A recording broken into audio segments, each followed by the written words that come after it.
So hello everyone, welcome to our Pathshala classes. It's me Shandali Washne. और आज हम लोग एक बहुत ही इंटरेस्टिंग केस पर बात करने जा रहे हैं जो कि एक ऐसे पर्सन से रिलेटेड है जिनको 43 साल जेल में रखा गया बिना किसी कसूर के, बिना किसी जुर्म के। और 43 साल बाद अचानक से ये कोर्ट का ऑर्डर आता है कि नहीं नहीं नहीं, आपने कुछ भी नहीं किया, आप बिल्कुल निर्दोष है और आपने कोई भी मर्डर नहीं किया है। देखिए, मैं बात कर रही हूँ लखन सरोज की। लखन सरोज एक कौशाम्बी डिस्ट्रिक्ट के रहने वाले हैं जिनका जन्म 4 जनवरी 1921 में हुआ था। जिनका जन्म 4 जनवरी 1921 में हुआ था और जिनको 1982 में मर्डर के चार्जेस में लाइफ इम्प्रिजनमेंट का सेंटेंस दिया जाता है। उनको आजीवन कारावास की सज़ा सुनाई जाती है और 43 साल बाद अचानक से ये ऑर्डर कोर्ट का आता है कि नहीं नहीं नहीं, आपने कुछ भी नहीं किया, आप बिल्कुल निर्दोष हैं।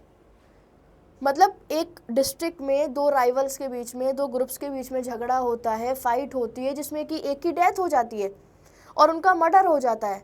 जिनके केस को लेके 1977 में ये केस फाइल किया जाता है। उसकी सारी प्रोसीडिंग्स होती हैं, एविडेंसेस, विटनेसेस सब देखे जाते हैं और 1982 में फाइनली कोर्ट का ये ऑर्डर आता है कि आप चारों ने ही उनका मर्डर किया है और आप चारों को आजीवन कारावास की सज़ा सुनाई जाती है।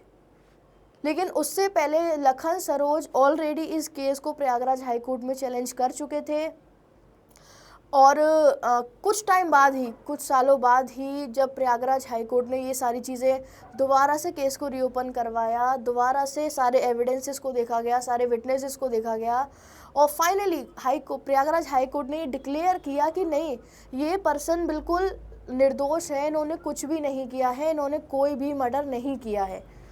Just because of DLSA, district legal service authority.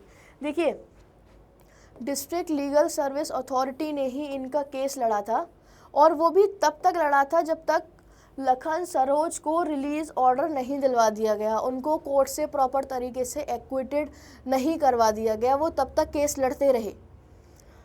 और देखिए, आप लोगों ने एक डायलॉग सुना होगा कि 20 दोषी बाहर फ्री घूम सकते हैं लेकिन एक निर्दोष को सज़ा नहीं दी जाएगी। लेकिन यहाँ ऐसा कुछ भी नहीं है। इसका जस्ट उल्टा हुआ है कि एक 43 साल तक एक व्यक्ति जेल में कैद रहा, जेल में बंद रहा बिना किसी कसूर के, बिना कोई जुर्म किए। और सिर्फ इतना काफ़ी नहीं है, लीगल सिस्टम को हम कहाँ तक उसको शिकायतें, कहाँ तक लीगल सिस्टम के से रिलेटेड हम लोग शिकायतें करेंगे। मतलब जिस दिन उनका रिलीज़ ऑर्डर आता है, मतलब 2 मई को लखन सरोज का रिलीज़ ऑर्डर आता है कि ये बिल्कुल निर्दोष है, इनको जेल से बाइज्जत बरी कर दिया जाए। उसके बाद भी 20 दिन तक वो जो ऑर्डर था वो जेल अथॉरिटी को नहीं पहुंचा जाता है। मतलब कि जो रिलीज़ ऑर्डर उनके खिलाफ हुआ था, जो रिलीज़ ऑर्डर उनके लिए हुआ था कि इनको जेल से बाइज्जत बरी कर दिया जाए, वो ऑर्डर भी 20 से 25 दिन बाद जेल अथॉरिटी को पहुंचा है। जो व्यक्ति निर्दोष है वो 43 साल से बिना कुछ बात के अपनी सज़ा भुगत रहा है, उसके बाद भी वो 20 से 25 दिन बाद और जेल में रुके। और देखिए, आप लोग मानेंगे नहीं, जब उनके जेल के अंदर के सारे रिकॉर्ड्स, सारे डॉक्यूमेंट्स और आधार कार्ड को वेरीफाई किया गया, तब पता लगा कि वो व्यक्ति 104 साल के हैं।